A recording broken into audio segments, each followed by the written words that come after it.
원래 나이가 어떻게 되시나요? 밝히기 싫은데요. 카피라이트는 어떤 일을 하는 거죠? 광고 카피를 쓰는 일을 하죠. 몇 년 하셨어요, 경력이? 한 20 몇 년 된 것 같아요. 와. 그럼 이제 대강 나이는 짐작이 나오겠네요. 우리가 TV를 보잖아요. 드라마를 보는데 중간에 광고가 나요. 그 광고에 성우가 하는 말, 모델이 하는 말, 다 카피라이트가 쓰죠. 자, 신문을 봐요. 신문에 광고가 나요. 그 광고에 적혀 있는 모든 말 카피라이트가 씁니다. 그러면 그림 그리는 사람, 글자 쓰는 사람 있어야 되겠죠. 그래서 디자이너가 필요한 거고, 카피라이터가 필요한 거고, 그 영상 광고에서는 감독님이 필요한 거고. 같이 하는 팀들하고 이 교감이나 뭐 이런 것들이 굉장히 좀 잘 돼야 되겠다, 그죠? 엄청나게 잘 돼야죠. 사람이 똑같이 생각할 수 없으니까 머릿속에 다 다르게 그려지죠. 근데 그것을 합쳐서 좋은 결과를 도출해내는 역할을 하는 사람이 우리는 또 일단 CD라고 불러요. 카피라이트가 CD도 될 수 있고 디자이너가 CD가 될 수 있고 A도 CD가 될 수 있는 거죠.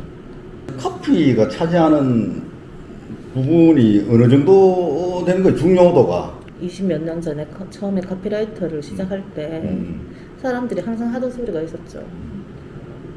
광고의 꽃은 카피라.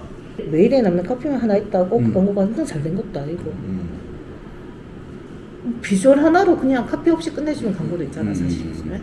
그래서 그냥 반반 정도라고 생각해요, 저는. 어쩌다 카피라이트를 하게 됐어요? 뭔 계기나? 제가 국문과다 보니까 뭐 어디에 취직해야 되나 뭘 해야 되나 생각하던 와중에 보니까 글 쓰는 사람이, 국문과는 글 쓰는 사람, 글 쓰는 사람은 카피라이터, 이런 공식이 성립된 거죠, 저 머릿속에는. 그래서 이래저래 알아보다가 카피라이터가 된 거죠. 그렇구나. 그러니까 뭐, 나 저거 정말 하고 싶어, 뭐 이런 것보다도. 그쵸. 어떻게 이제 길을 찾다 보니 그렇게 됐다라는 이야기. 글을 쓸 수 있는 직업을 일단 원했었는데, 그 직업 중에 하나가 카피라이터였던 거죠. 카피를 하려면 기본 글을 좀 쓸 수 있는 자질은 갖춰야 되겠다, 그죠? 저는 그렇게 생각하는데, 글을 써도 감성적인 글보다는 논리적인 글에 더 익숙할 수 있는 사람이 저는 카피라이터는 더 재질이 있다고 생각하거든요. 그 카피라는 그 글과 일반적인 글들의 차이점들이 어떤 건가요, 그러면? 의미의 길이라고 생각해요. 의미의 길이? 네. 짧은 한 문장 속에 너무나 많은 의미를 담아야 되니까. 근데 그냥 일반적인 글은 그냥 그 고지고대로 그 한 문장의 의미를 그대로 해석할 수도 있는 거잖아요. 근데 카피는 절대 그 한 문장의 글을 같은 의미로 해석을 하면 안 된다는 거죠. 물건을 팔다 보면요, 과장되거나 아니면 좀 거짓되거나 사실은 단점을 감추기도 해야 되고 장점을 최대한 알려야 되고, 그럼 카피라는 것은 사기인가요? 솔직하게 말해도 되나요? 예. 사실은 사기라고 할 수 있죠. 그래요? 하지만 착한 사기로 착한. 착한 사기. 예. 광고가 모두 심의를 받잖아요. 그렇게 가장되게는 하지 않습니다. 본래 1위란 제품인데 이걸 가장되게 하는 게 아니라 광고의 효과로서 10으로 받아들이게 하는 게 광고이기 때문에 저는 뭐 그렇게 뭐 나쁘게 말하는 과장이라고 생각하지 않습니다. 가장 힘든 게 뭔가요? 사람과의 관계가 제일 힘들죠. 광고주의 관계, 조직 사람들과의 관계. 소비자를 더 중요하게 생각하고 쓸 것인가? 아니면 광고주의 취향을 더 중요하게 생각하고 쓸 것인가? 저는 일단 카피를 쓸 때는 소비자를 먼저 생각하고 씁니다. 하지만 광고주한테 까입니다. 그래요? 그래서 광고주가 원하는 대로 다시 수정합니다. 그런 경우가 사실 많을 것 같아요. 저뿐만 아니라. 그럴 때 어떤 나름 자괴감이나 이런 거가 생기나요? 저도 아마 초기에는 그랬을 거예요. 아니 이게 맞는데 왜 광고주는 저럴까.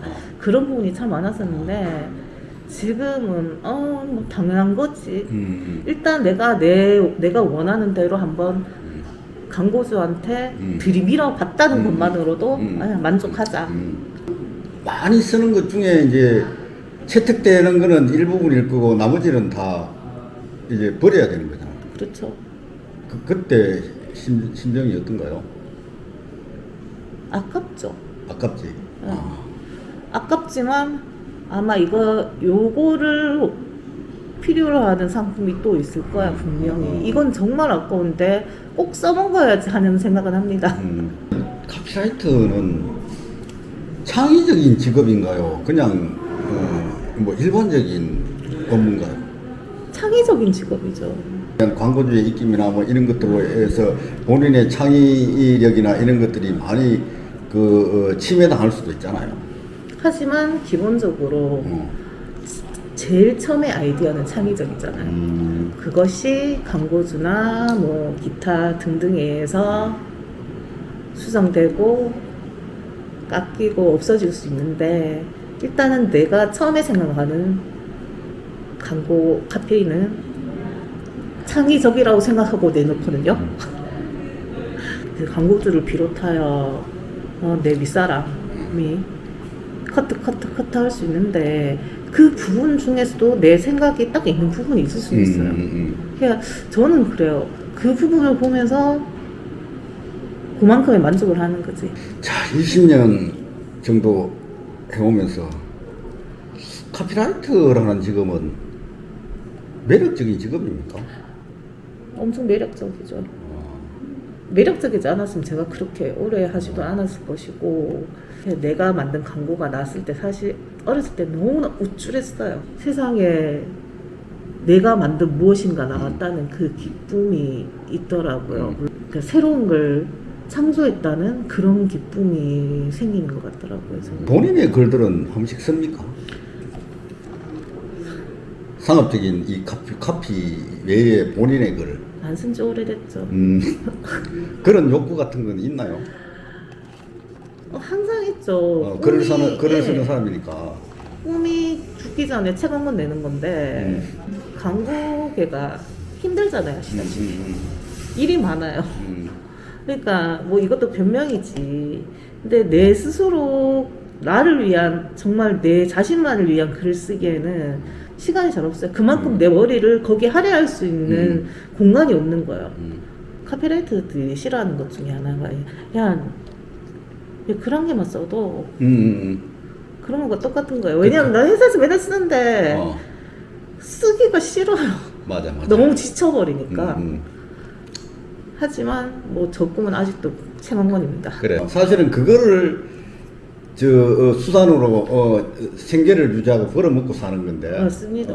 그런 경우들이 좀 곤란하지. 저는 제가 카피라이터도 계속 일을 했지만 참 고단한 직업이라고 생각해서, 만약에 저 후배들이 카피라이터를 한다고 하면 좀 많은 생각을 해보라고 할 것 같아요. 20년 차 정도 되면 월급 얼마 정도 받아요? 서울이 아니잖아요. 지방 광고회사잖아요. 그래서 연봉 한 6, 7천? 끊임없이 서로 얘기하고 부딪히고 싸우고 화해하고 해야 되는 직업이에요. 카피라이터는. 회의 안에서는 싸울 수도 있고 그렇잖아요. 근데 그 감정이 밖에까지 나오게 되더라고요. 근데 그게 어쩔 수 없는 사람인가 봐요. 어느 직종이든지 자기 고유의 업무를 하는 거에 대한 스트레스보다도 맞아요. 관계에서 오는 스트레스가 많다. 보람되거나 좀 괜찮은 기억으로 남는 뭐 그런 에피소드 같은 게 있나요? 한 2, 3년 차 됐을 때 한창 일 즐거워서 할 나이였죠.